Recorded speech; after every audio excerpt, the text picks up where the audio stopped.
Welcome to Leveraging the Laboratory, a Mayo Clinic Laboratories podcast for administrators, outreach managers, and laboratory professionals to learn how best to leverage and optimize the laboratory for patients, clients, and staff. I'm your host, Jane Hermansen, Outreach Manager at Mayo Clinic Laboratories. And joining me today is Andrew Tofilon, who is a Director within Mayo Clinic Laboratories Marketing. Our discussion today is going to be marketing for the laboratory outreach program. Many organizations tend to use the word marketing as a euphemism for sales, like sales is a bad thing. And it's not a bad thing, but sales and marketing are actually two very different disciplines. Both are Yep. important to an outreach program, but today we're going to specifically discuss how marketing is important and hopefully get some ideas from our expert as to how to do a better job of getting the word out about your laboratory outreach programs. So, Andy, welcome. Thanks so much for joining us today. Why don't you start by telling me a little about yourself and your role as a marketing leader within Mayo Clinic Labs? Wonderful, wonderful. Thanks so much for inviting me to participate in this conversation. I currently serve as the Director of Integrated Marketing and Demand Generation at Mayo Clinic Laboratories, which is a really fancy way of saying we really handle all the communications and go-to-market strategy on behalf of this organization. So there are really four areas that our team focuses on, and you'll hear terms like integrated marketing out there. And integrated marketing is really bringing all of the different disciplines of marketing into one organization. And so my area focuses on really four main areas of media. So the first area is paid media. So think about advertising, sponsored social posts, things like that. Earned media, which is media relations. So working with the news networks, the online publications, trade journals, things like that. Then there's shared, or as everyone else knows it, as social media. So really leveraging the various platforms that are out there to reach really a mass audience, or if you use it right, a very targeted audience. And one area that we've invested in a lot, and I think something that I'll spend a lot of time on today, is owned media. So it's really telling your story. So for instance, this podcast is considered owned media for Mayo Clinic Laboratories, and it's really at a high level making sure that we create the right platforms to let thought leaders like yourself tell stories and share knowledge and expertise and experience and perspectives that can benefit multiple audiences. The fifth area that I would add to it is education.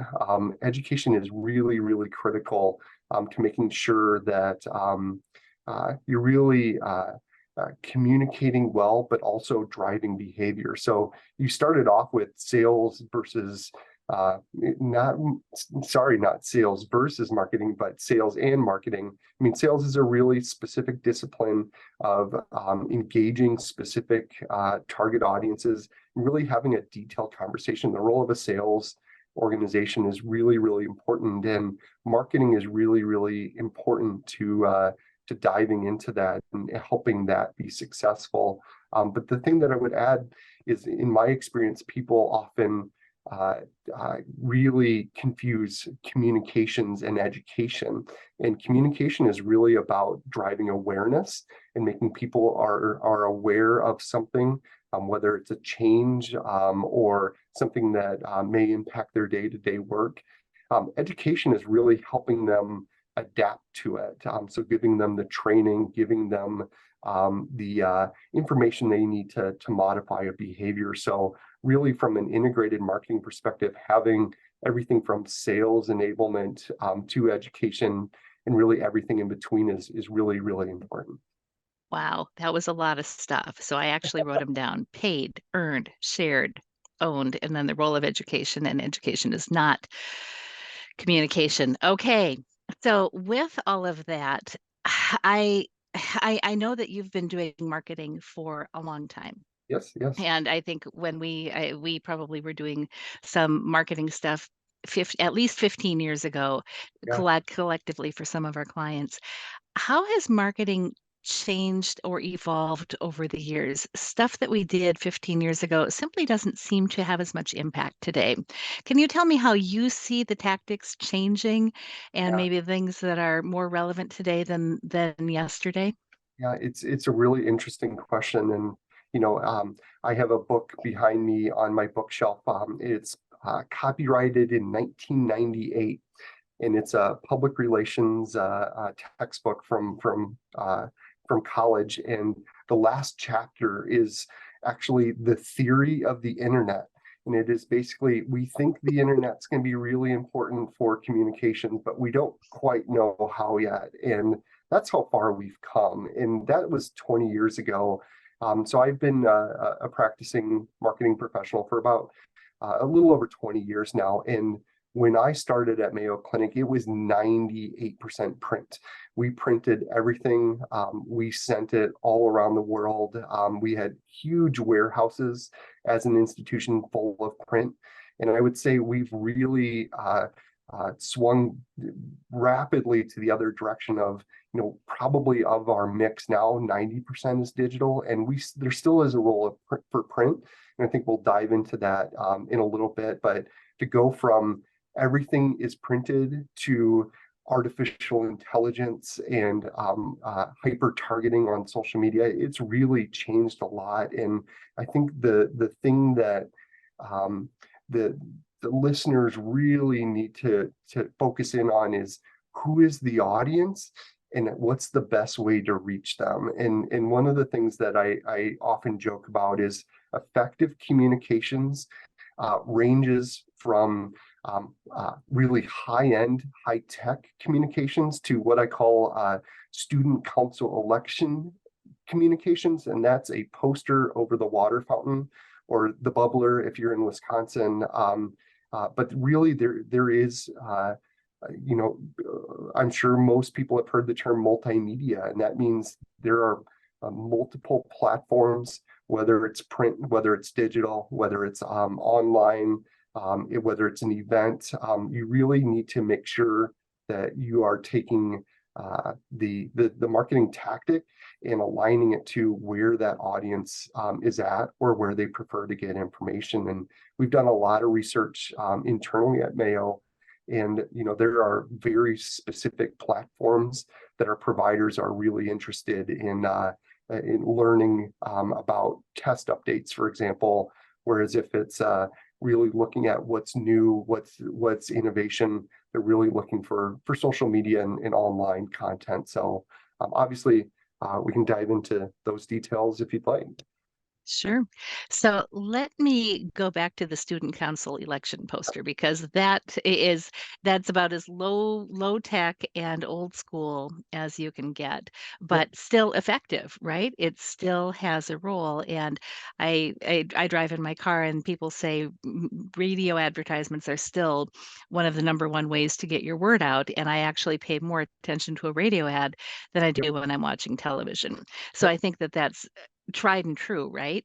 So paper would be one of those old tried and true types of tactics. Yep. So, and we've got some clients today that are saying, you know what, I want to go out, talk to some doctors.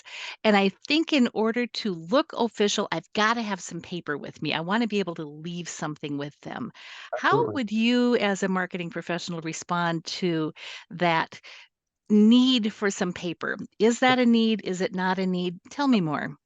100% it's a need. And what we have found is, 20 years ago, print was the only way to deliver that information. But right now with, the QR codes that became really popular during the pandemic, those are really a great resource, and anyone can do it. If you do a Google search and just do QR code generator, you can create something that drives to a web page.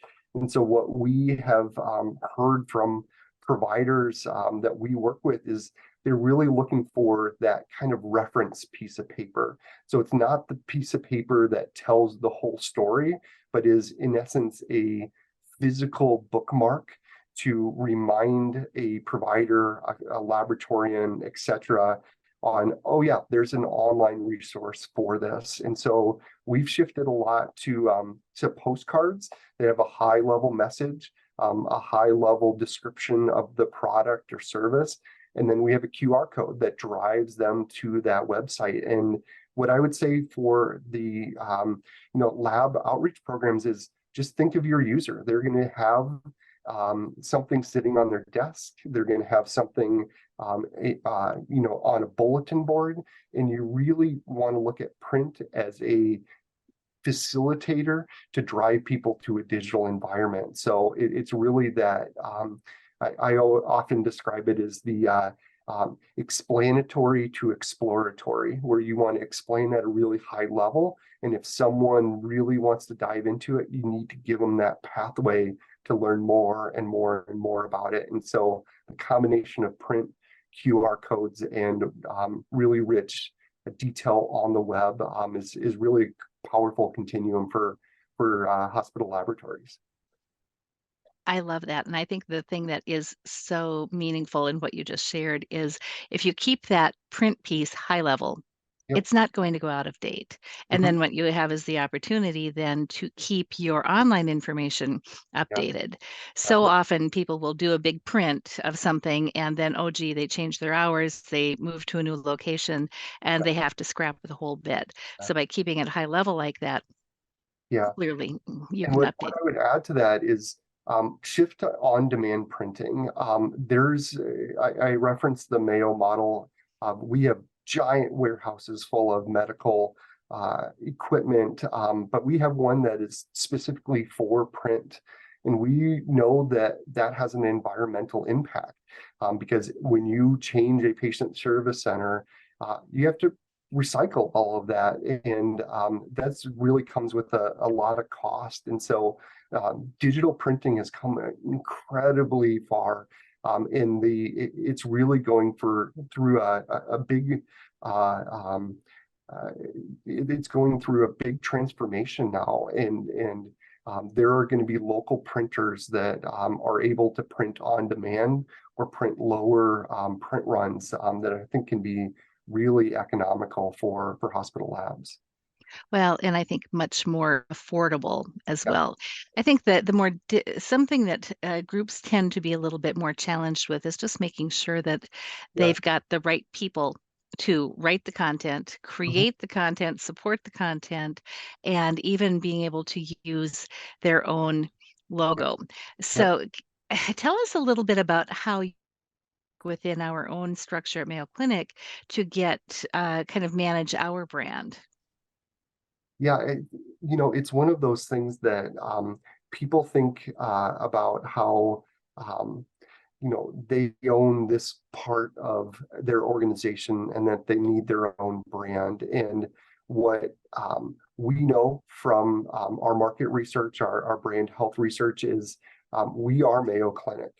We are not Mayo Clinic Laboratories. We would, if you take Mayo Clinic out of our brand, we don't have a brand. And so what I would really emphasize is work within your organization and in the brand structure that they have, because there's a lot of equity, there's a lot of name recognition in that, and it's how do you clearly communicate to an audience of what part of your organization you're at. And so that's what we really emphasize is we want people to know that this is laboratory and pathology services provided by Mayo Clinic. And I would say from a lab outreach program, you want providers to know that you are affiliated with that master brand, but here's your role, here's your unique service, your unique product offering that can really meet that need in that community. So there's really a big element of leveraging your organization's name, reputation, the word of mouth that comes along with that, and really making sure that you're able to really position your lab as an extension and something that's really critical to the success of your organization.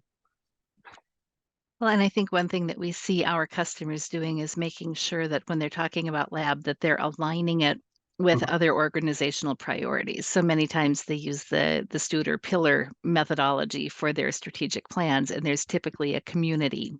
pillar there. Yeah, So pleading the case then to marketing to say, hey, our yeah, outreach program is an extension of our yeah, organization, hitting all of the items that are under your community pillar. Let's go for it.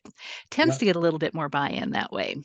Yeah, I think this is a fascinating line of questioning. I'd love to throw a question to you though. I'm really interested in your thought about the role that health system marketing leadership can play in promoting the laboratory. What have you seen be successful? What are kind of the best in class lab outreach programs doing in that space? Really good question. And sadly, some aren't getting support at all. But for those who do have support, they will get access to the logo.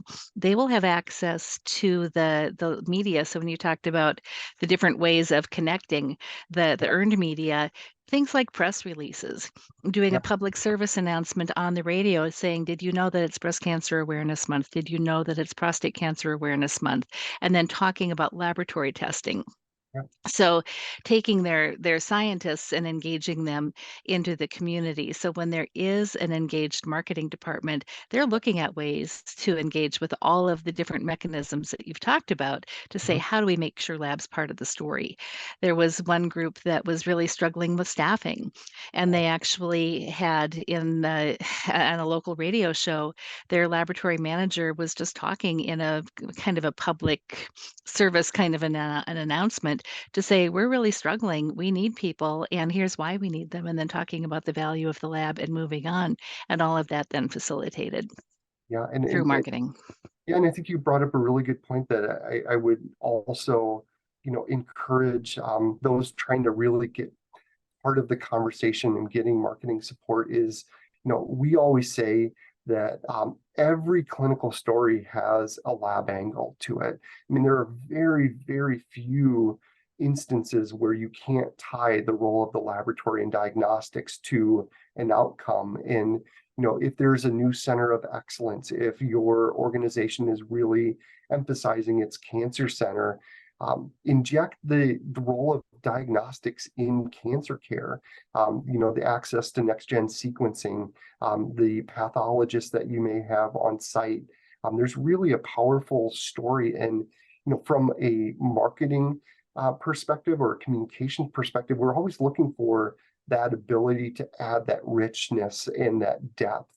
And the more credibility an organization can have on its ability to deliver on the promise that it's putting to the market, the better. And lab is almost always a layer of detail that can be added to really any story. So whether it's a media event or a newsletter article or something that's going through advertising, really emphasizing that the hospital laboratory, that these outreach programs have some of the finest lab capacity and capability in the world. And, they also have trusted partners like Mayo Clinic that can complement that continuum of care. So be proud of the story that the lab can tell, because, there's the often cited statistic of, the amount of, and I believe it's cited to you, but it's a very large uh, percentage of the objective data is lab, and lean into that. Be proud of Yeah. the role the lab plays in the care of our patients. Absolutely. Well, and I think that I stole it from some other Mayo Clinic peers, and I think we ultimately got that information from a retired pathologist from Pittsburgh. But thank you for that. So I know that we're kind of coming up on our time, Andy. I want to hit a couple of things. Of course. You talked about social media, Yep. and I think that that's something it's cheap. It Yep. can hit a wide number of a big audience, and Facebook is for the grandparents now, and Twitter and Snapchat Yep. and TikTok. Tell me more. Yeah, and I would say it may be for the grandparents, but the grandparents are getting care at your organization. And Yeah. so I wouldn't, what I would really do is leverage what your organization is doing. And one of the key things that I've said at the Leveraging Conference and other engagements that I've been part of is people are all marketing professionals, communication professionals, they're always looking for high quality content. And so what I would say is you don't need to start your own accounts. You need to make sure that you are communicating to the audience that your organization is already going after. So there is, a lot of opportunities of, maybe monthly, send your social media team, here's some suggested Facebook posts, Twitter posts, whatever platforms they're on, but they're always looking for high quality content because they want to engage users continuously. I would just re-emphasize, like, remember where your audience is. And, you can say, hey, everyone's on TikTok. Well, are they healthcare buyers? Or in the instance of a hospital outreach program, you're looking for decision makers that are able to say, hey, I want to send testing to Memorial Hospital. And so never forget where your true audience is. So there's going to be, on one side, awareness of, you want people to know about lab testing, the role it plays, where to get it, the breadth that you have, and that can go across, Facebook, Twitter, TikTok, whatever the platform is. But if you're really looking for like lead generation connections, LinkedIn is really a great platform to make those connections, and that's really where professionals are at right now. So it's really a pretty important mix of both awareness and lead generation.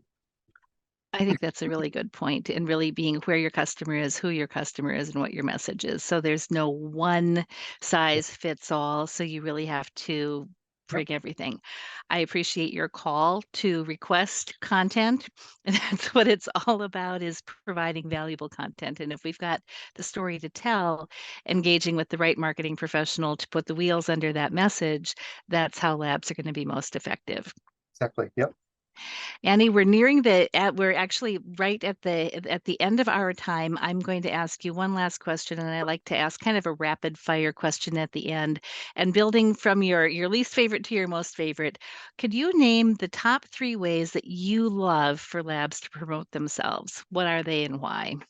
Really great question. The third, I think the third most important one is something that has a lot of utility. So think a print piece that has very high level actionable information on it, that QR code.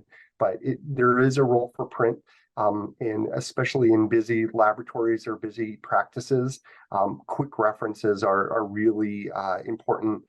The second area, there's a term of content marketing. It's a really simple way of saying storytelling. Tell your story. So whether it is a podcast like this, whether it's a short video, whether it's a longer form piece, tell your story. Tell the story of what makes your organization unique. And the most important part of marketing is encouraging word of mouth. We really want to make sure that we are facilitating and giving people content to share and to have the conversations with their friends and family if they're making a decision of, hey, I have a medical need. We want, the most powerful thing is a referral from a trusted family member or friend. And we just look at the Mayo history, and Jane, you and I have been here long enough that we've run into patients that refer it to as the Mayos because their parents literally were saying, you got to go see the Mayo brothers, the Mayos. And so that was the most powerful and remains the most powerful driver of care at Mayo Clinic. And also for laboratories, people that have really strong experiences, positive experiences with labs are going to go back to those labs. So really make sure that you are harnessing and encouraging that referral through word of mouth. Excellent. And I really appreciate your comment about lab being tied to the organization, because a positive experience with lab turns to positive experience with the organization overall. Precisely. Yep. So with that, any last words, Andy? I would just again tell your story. What each lab outreach program, what every lab professional does every day is truly giving the data to give a patient an answer. It may not be the answer they're looking for, but it's an answer, and they can make the right decisions and get the right care, the right therapy, etc. So I'm humbled every day that I get to work with laboratorians and get to work with people like you, Jane, that are spreading the word about how important this practice is, and that the role of the laboratory is absolutely essential to the success of every healthcare organization. And so critical to the outcome for the patients as well. So Amen. thank you very much. Truly appreciate your time today. I'm going to try that again. Thank you very much, Andy. You've really given us a lot of time today and a lot to think about related to outreach program marketing. So I hope also that our audience has gained some new ideas to implement in their own outreach program, which of course allows them to provide the best quality to their customers and to their patients. Thanks again, Andy. Thanks so much, Jane. Thank you for listening to Leveraging the Laboratory, a podcast from Mayo Clinic Laboratories. We invite you to share your thoughts and questions by email. Please direct any suggestions to mcloutreach@mayo.edu and reference this podcast. So if you've enjoyed this Leveraging the Laboratory podcast, please subscribe. And until next time, we encourage you to continue to promote your community-based hospital laboratory. And remember, the needs of the patient come first. Thank you.